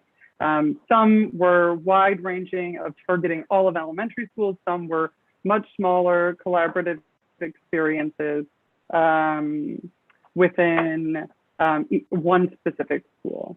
The data from this campaign will be analyzed, as Lisa talked about, further so that we actually can understand kind of where these numbers fall and the targeted specific needs and desires that our community and our staff and our students actually kind of called out in this process. We know already just by scoring each idea that there was a large number of ideas that targeted anti-racist teaching practices and restorative justice. There was a host of ideas around project-based learning and experiential learning opportunities. So we will compile this data so that MMSD has a better sense about what our community sees as needs and desires. Next slide, please. So these are the 20 semifinalists. In the board docs, there is a PDF that actually gives a summary of each of the ideas, a little more in depth with a little bit more information about budget. For each of these ideas to get to the semifinal round, you can also access our scoring rubric that was used, and that is also linked in our appendix as well as in the board docs. These ideas that have come forward actually support a host of areas. You can see that there are a couple that are project-based learning. There are many that are about creating new learning opportunities within our schools. We have an idea and a couple ideas that provide better access to our students who cannot attend in person. We have a few ideas that have been selected around anti-racist teaching curriculum design and professional development. We have ideas around social emotional learning. One idea that came forth is actually virtual therapy. And so of these 20 ideas, The current budget ask is 4.4 million. Now, with only 10 ideas moving forward, we know that we will still be within our $2 million kind of budget area for the prototype and testing phase. Next slide, please. So the second part of our innovation budget with the SO2 funds is actually around reimagining our classrooms and schools. As previously mentioned, we have earmarked $4 million to bring our classrooms and schools into the 22nd century. And we want to make learning fun, engaging, and exciting for all learners in MMSD. So we asked our staff, part of the Big Ideas campaign, to submit their dreams around what they would need in their classroom and school space. So next slide will tell us more about kind of the themes that came out of that ask. We have learned that outdoor learning spaces has been the #1 ask of our staff, students, and community members.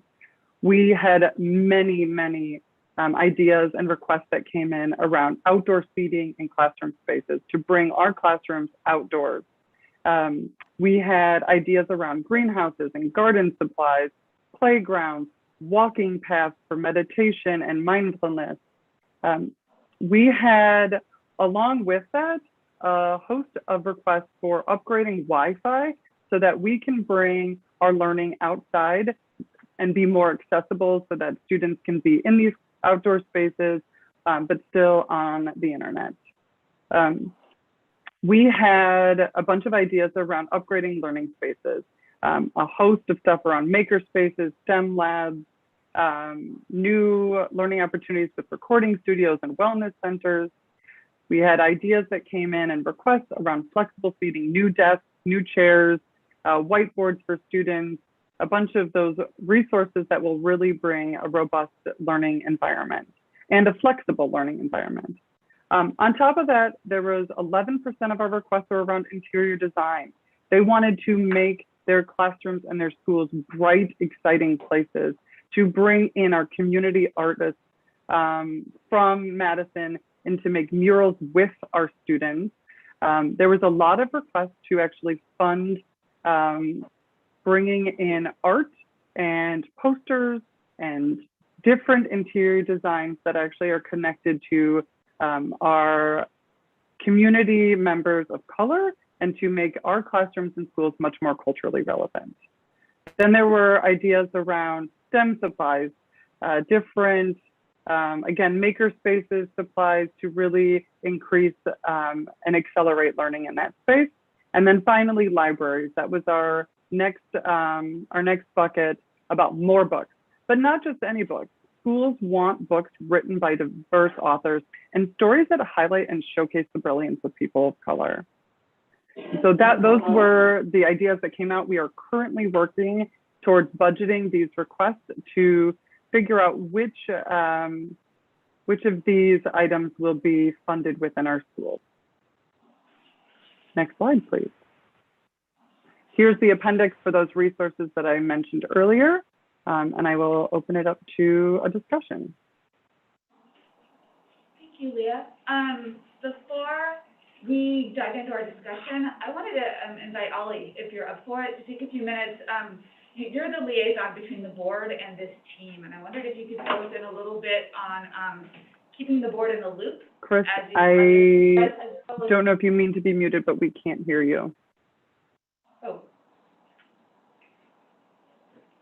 Is something up with the speaker? It shows that it's highlighted, you're highlighted. Well, you can hear us?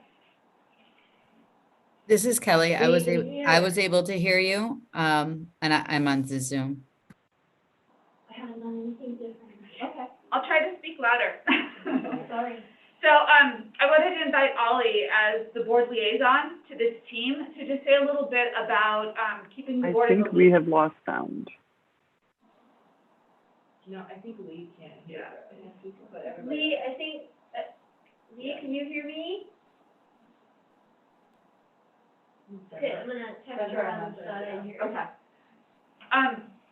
Still, so open on, keeping the board in the loop, as well as if board members have questions or ideas they would like you to communicate back to the group, what's the process for doing that?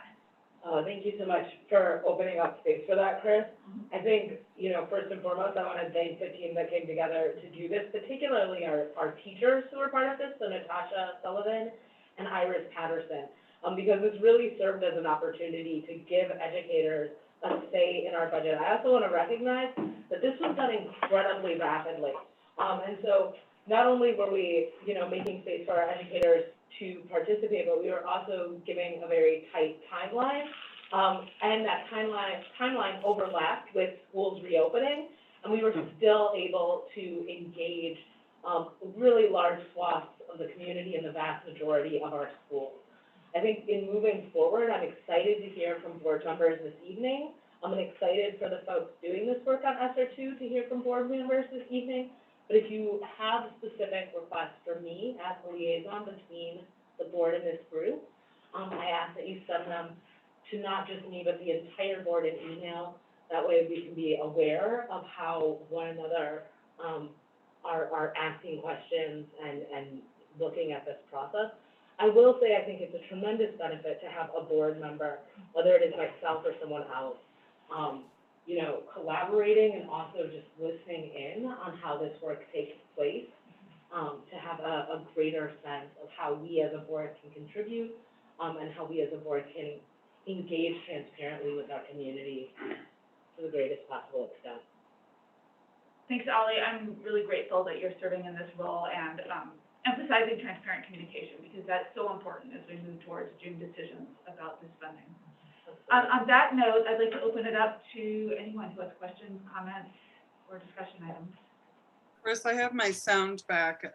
Barb, could you pull the deck down?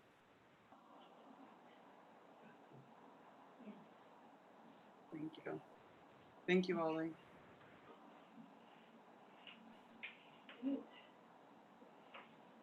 Ananda?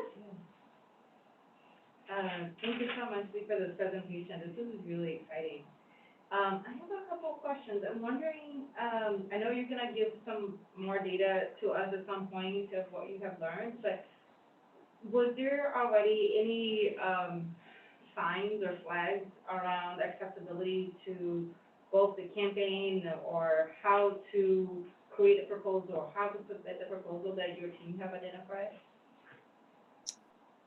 Yeah, I think that there were a couple of things.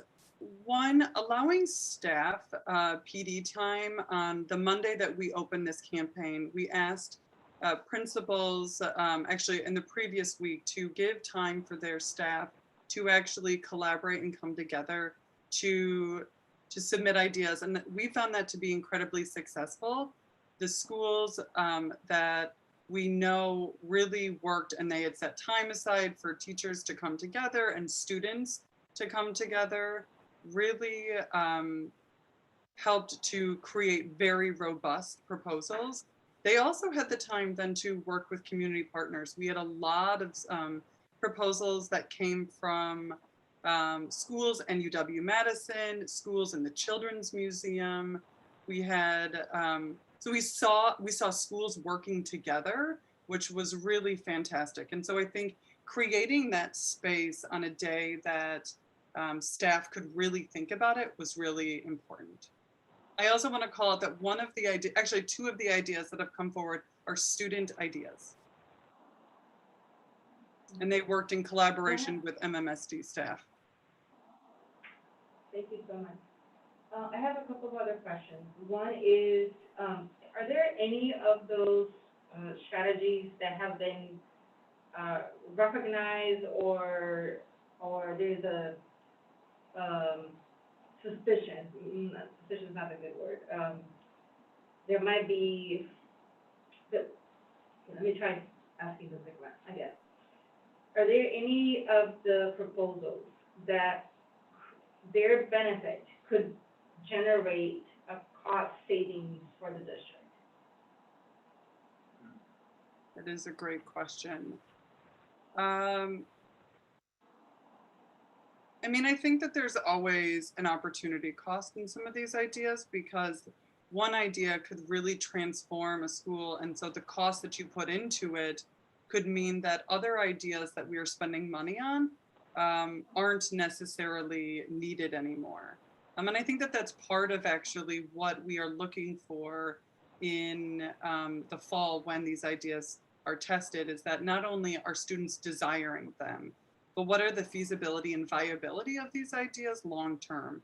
And you know, are they similar? There's a couple ideas that are pretty similar to each other. So I think also looking at which of these, you know, ideas really have the larger impact in many ways. Yeah, and I'm thinking in particular, and I didn't get, I mean, we just got the blurb of the ideas, but I'm thinking in particular of anti-racist practices or racial justice practices, for example, restorative justice, that we have now analysis around the country where, you know, the climate has improved, less need of outside intervention, less needs of different types of school surveillance that end up creating a net benefit from sometimes the staff allocation or even suspensions or behavioral referrals or other additional things that sometimes we don't see the actual cost of those things, but they end up impacting our budget significantly. Absolutely. My last, I do want to yeah, actually go ahead, quickly sorry. speak to that. So there are 3 ideas that are going to the pitch event that are actually at 3 different levels. So with Nichelle Nichols and our team support, we chose 3 ideas that kind of would go into the discover, dismantle, and disrupt phases of our equity work. And so really looking at, are those ideas really able to change the game for staff and students and schools in those spaces? And so we've specifically chosen those 3 ideas because we see them falling into those buckets. Thank you. And then I have one last question and a comment. My last question is, once those ideas, once the final ideas get selected, is there going to be an ask or a thought into aligning the ideas or an exercise with the folks proposing the ideas to put the proposals through our racial equity tool? That's a fantastic call out. So one of the pieces of our rubric was looking at whether or not the idea drives equity, and so we wanted to make sure that that was actually forefront in the scoring of ideas. So I think, you know, continuing and making sure that using human-centered design and liberatory design and these build, measure, learn cycles, that we are continuously focusing, is this idea focusing on our target client? Is it centering around our students, our families, and those that the idea is really built for? Yeah, and I'm thinking about also the implications for inequitable impact as well. But so thank you for that. And my last comment was that I was really excited to see the amount of energy around outdoor learning spaces, and wanted to put a plug in for Graduate Rock, being a school that has been, you know, sort of doing so much with their partners around outdoor learning spaces and having creativity and building upon the partnerships that they have, but building a school where the boundaries of brick and mortars, you know, feel less obvious. So that was my last thing. Thank you so much, Chris. Thank you. Other comments, questions? Yeah, I just wanted to echo the excitement around this. And I wanted to say thank you for the support that you're giving the 10 projects that are going to go forward to further develop, or the 20 projects, wherever this level of engagement is coming, for them to be able to further develop their funding and how that's going to look, and further develop their proposals. I'm wondering if we have someone from our evaluation department who is helping the people who are doing the proposals to figure out the evaluation piece of their proposal and how they'll measure the impact of what they are planning to do. So they have that in place up front before they start doing their projects, whichever ones are selected. Yes, we will. So I'm a part of that department. I'm a part of RAD, now the R&I team. And so, yes, we have talked as a team about how we can actively support these ideas so that we aren't just saying, here's the funding and off you go. That there will be very intentional support around kind of figuring out what they need to measure so that the data that they collect and the evidence that they collect actually proves their concept or not. I think that would be great, and even maybe helping them develop a logic model or something that Yep. shows visually what their project is intending to do, I think can be a great visual for people to see too. My other question was around the redesigned classroom and schools portion of this, the $4 million. I understand the process for deciding on the big ideas, but what is the process for deciding on the classroom redesign ideas? Is that going through the same group or is that a different process? So it was the same group that kind of came up with this. It will actually, with the support of purchasing, building services, and accounting, we were looking at some of these one-time purchases that we can make to support schools, particularly our elementary and middle schools that are not going through the referendum building projects that we have going forth with our high schools. And so thinking about if this is one-time funds, how can we support schools in these ways so that we can really create and support them with creating opportunities for students. So that's why we were looking at furniture, we were looking at outdoor learning spaces. And so we would like to support as many schools as we can, each school in MMSD, in giving some kind of support in this way. And so we're trying to figure out what is needed by our schools. So does that mean other schools, if they didn't submit one under this classroom redesign, they'll still have an opportunity to do that? Yeah, we're going to go back to schools with some of these ideas once we get those fully fleshed out and budgets from purchasing and building services and accounting. Okay. And will that update come through with the Big Ideas campaign, or will that be separate? We hope that will be ready. We hope it'll be ready for the June budget meeting. That is our goal. We're moving quickly here. Sounds good. Thank you. Mm-hmm.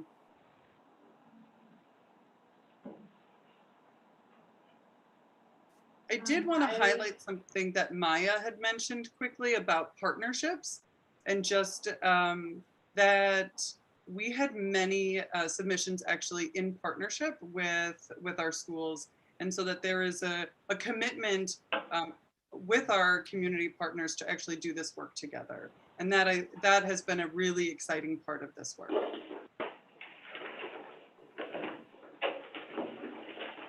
I've got a couple of questions. My first one comes from the fact that ESSER funds are not unrestricted funds.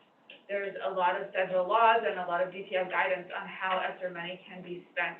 Have these projects been vetted to ensure that they are in alignment with the guidance that we have to comply with?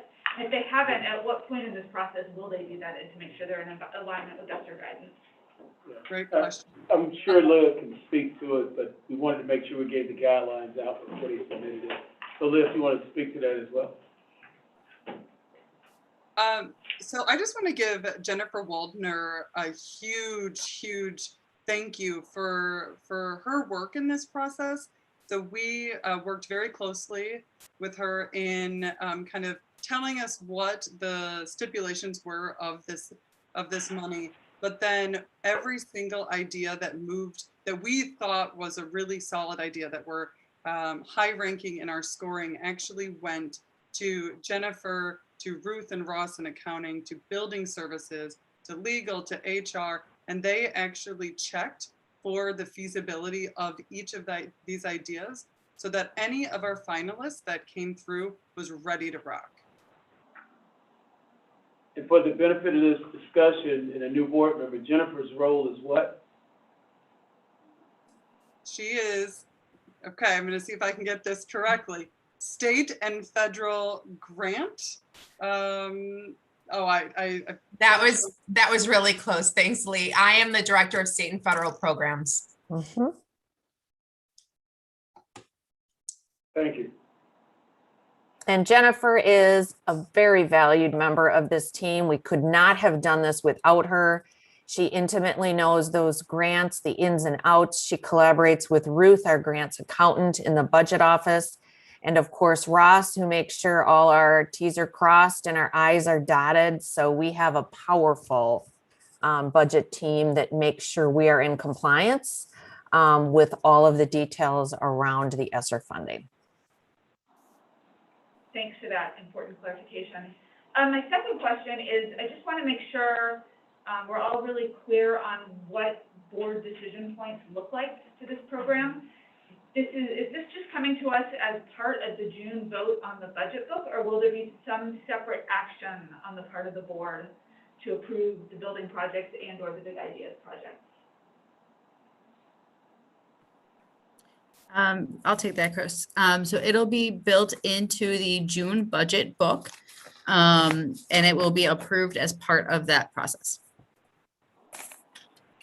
And when it's built into the June budget book, will we still get some details about what we're funding separate from that budget book, or will there actually be a section of the budget that's dedicated to here's the project and here's the investments you're making, or will how transparent will those investments be in the budget book? Or Yeah, I think it's, Lee, you're certainly on track to be able to kind of deliver a list of projects in an estimated budget. Our budgets are always estimate, right? We always do the best to predict our planning and our future, just like anything else in the budget. But I certainly think Lee can have like an appendix section, which summarizes the projects and the investments to help tie it all out. Absolutely. Fantastic, thank you. Other questions, Ollie? Thank you. I want to take just this moment to talk about the totality of our budget. I think we've kind of separated the budget into pieces, but I think when you look at our overall budget, it's pretty clear that we're going to spend about $500 million next year on education. And we're going to have less students than we've had before, and we're going to have greater access to resources thanks to our community and our ability to pass the referendums, but also our ability to receive ESSER funding. And I think, we haven't talked about the vast majority of ESSER funding that we're going to receive, but I think in thinking through all of that, I think there's an opportunity to tie certain ideas together. So mental health and academic success, mental health and the arts, what it looks like to talk about menstrual equity, what it looks like to, resolve the opportunity gap and the achievement gap. And I guess I've said this before when we've had other conversations about the budget, but, how do we look at every single dollar we're spending as a step in the right direction for our students, and with the expectation that we're producing results for all of our young people.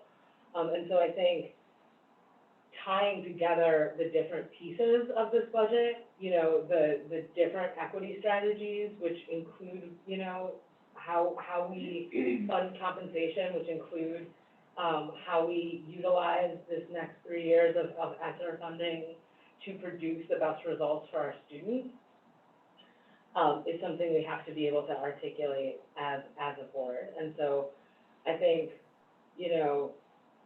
I guess, speaking to what the process is going to look like for the remaining ESSER funding that we receive, is something I'd like to have some clarification around at this point. I would like to second that. I would really love to hear more about both the process and the timeline and board engagement in planning for ESSER 3.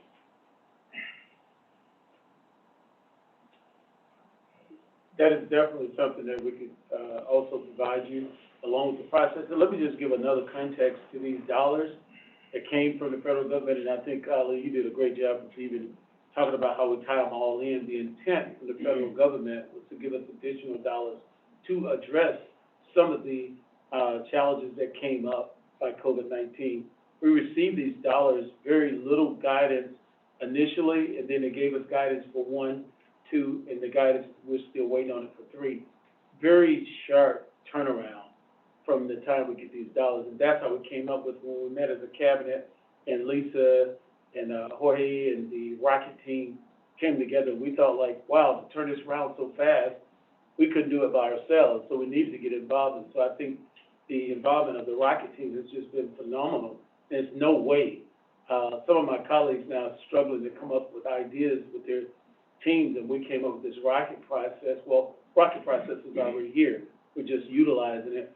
I think all the questions you're asking tonight, this is a part of us trying to get feedback from the board, having the board get involved. It was intentional to have a board member there at the table, as it is when we set up other committees. I've mentioned about grabbing board members and having them in the process so we can keep that transparency. Recognizing that we do need to come back and keep the board involved the whole way. And I think, Chris, your question about before the final vote on the budget and just hearing out, I think it's going to play out in the process, as Kelly mentioned, when we get these pitches in and when we get closer, there will be a clear communication as to what these different projects are. I think the equity question was a great one, and we led with that.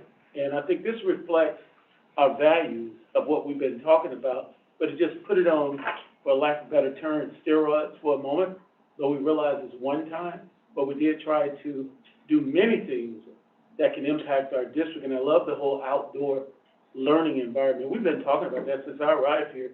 This is an opportunity for us to jump in and do some of those things along with other things. And so thank you as a board for putting that out. And we're going to continue to make sure that the plan is organized around all the people. And as we're communicating out, and the decisions, though, have to come back to the board before it's a final decision. So that's where we are. Thank you so much for speaking to that, Dr. Jenkins, and thank you for echoing my question, Chris. I appreciate the exchange we've been able to have during this conversation. The other thing I want to emphasize that I really learned from engaging in this SR2 conversation, which I think Lee led really beautifully, but was so beneficial to have Gloria Laxton-Billings at the table. And one of the reasons it was incredibly beneficial to have Gloria Laxton-Billings at the table was because we really got to have this conversation about learning loss. And learning loss is a term we've all become familiar with over the course of the pandemic. But one of the things I wanted to do in rethinking learning loss is talk about the missed opportunities that we will have as a district and a board if we don't use what we learned during this time about our students to our advantage. And that means also recognizing and reimagining learning for our young people. And so including things like computer skills and giving our young people academic credit for the things that they've been able to take initiative around and engage in that we've never done before, right? We've never expected 6-year-olds to navigate Zoom before, but they're doing so every single day with a tremendous amount of confidence. And how do we recognize those learning gains, things that didn't fit into our realm of the core curriculum before the pandemic, and now has become incredibly normalized. And so I think as we talk about how we utilize this funding and how we create these supports for students, how do we also engage in reimagining education in a way that recognizes the additional work of our educators and the additional work of our children at this time. And that's it for me. Chris, your hand up. Yeah, I'm just hoping that we have a process for doing that. If we can figure out a process for capturing those things that we're learning along the way, and I'm not sure what that looks like, but I hope we can figure that out and that can be part of the board discussion too. I guess going back to, I will echo your sentiment about needing to have a process for these funds that are coming in. For ESSER 3 specifically, we talked about having a timeline. When we come back, I guess at the next operations work group, are we going to have more clarity around the timeline for ESSER 3 and our planning around that? Or when do we think we might have that clarity? Jen, you can chime in on when you think we may have more clarity from the state. I imagine we're about a month away. But Jen, if I'm wrong on that, feel free to jump on in. No, I think that's accurate. We're still waiting for information on ESSER 3, where the application, the grant application for ESSER 2 just opened up for school districts in the state of Wisconsin. So that's really been the focus right now. So as soon as we get more ESSER 3 information from DPI, we will direct it your way. Yeah. So Chris, on our strategy and our timeline, I mentioned it earlier when I showed the overall slide, but I'll repeat it here for everyone's kind of sake. Is that I suspect some of ESSER 3 would be spent in 21-22, this upcoming school year. And that perhaps a couple proposals might come out of, what wasn't in big ideas, but we might want to fund. But I don't think it's going to be anywhere near what we just talked about and spending ESSER 2. I mean, $1 million or $2 million is my expectation at max. The majority of the funds strategically are intentionally for summer of 2022, school year 22-23, and school year of 23-24. That's not our budgeting process right now today. That is a budgeting process of which will begin, we all lovingly know this is a year-long budgeting process, so that'll begin in November. So we have summer planning, early fall planning, with ESSER 3 conversations, I think, largely taking place in November and December, with what might be a couple exceptions for things that coming out of the big ideas might come forward to the board. And then you will learn about those in August, I anticipate, for just further discussion in September. And depending on if they're school year dependent, either early votes kind of going into September, but adjustments made to the October budget. So you might see some ESSER 3 for the October budget with August and September conversations.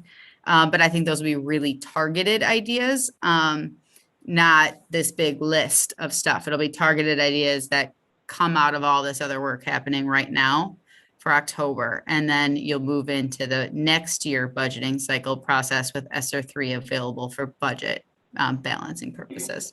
And as Lee just said, for expansion of ideas that are working, of which you may not know by November and December. You're going to know a lot more by January. So you're going to want to be patient so that you can further invest in upcoming years. There is no big new federal money coming our way. Very, very, very few people are going to argue that a big package is coming for ESSER 4. I don't think it's happening, and I'm seeing Jen shaking her head. She doesn't think it's happening either. So we got to make these funds last from a strategic standpoint. And one other thing I add to that, thank you, Kelly, it's beyond these funds. Our thinking has to change.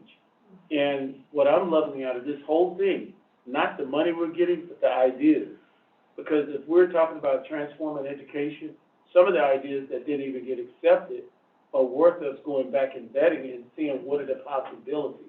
So I hope people don't get too disappointed. They are able to contribute to how we're thinking about education moving forward. And that's almost to Ali's idea. What did we learn during this time? Right. And then how do we take it forward? So that's over 300 ideas that we probably couldn't have come up with just sitting around the room, just, a few of us.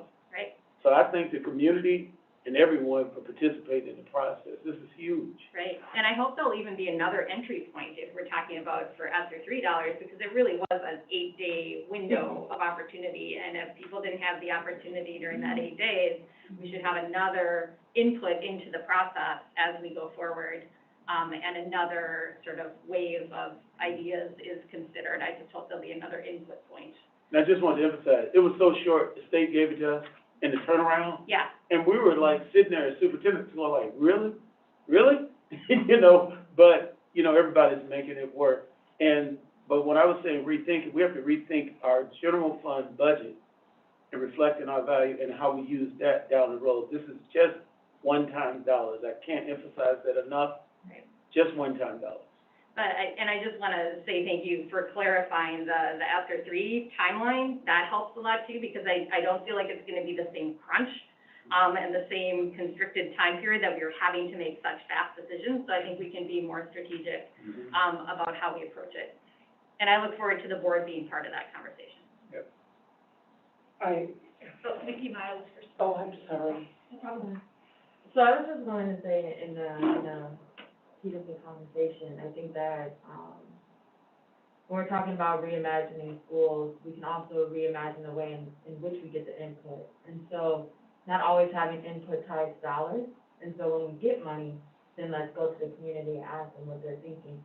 Maybe this is some way that we discuss how we can build this into a reoccurring process that is not only tied to money, but how can we build this in? And even if it's not just a one-time program or, you know, a one-year program, but how can we use those ideas then, like you said, to build that into how we change our curriculum and reimagine our schools and how we're supporting our families. So I think that, you know, part of that is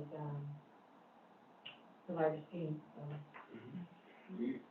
I just wanted to amplify both Ali and Chris's comments about transparency, creating a process.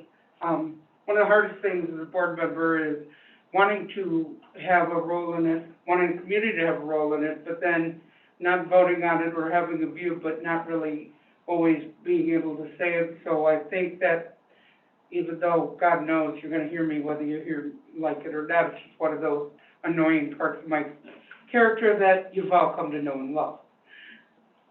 Applause, applause. Anyway.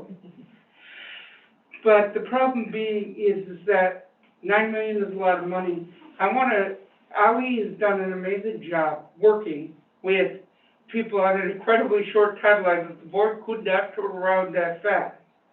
There is no way you could have done that and made decisions that fast. That's why in the future, I think we do need a plan written out, so that way if some kind of timeline happens. Luckily, we had someone who could do it and was organized enough to do it. That doesn't mean every board, I've been on boards that had people who are able to react quickly. I've had boards that had to move at turtle speed, no matter what was going on. And so I think spelling out the process just leads to some continuity of what we're going to do, how we're going to do it, and then we can change what we need to still be flexible. And you can build that in, but at least have some of the framework.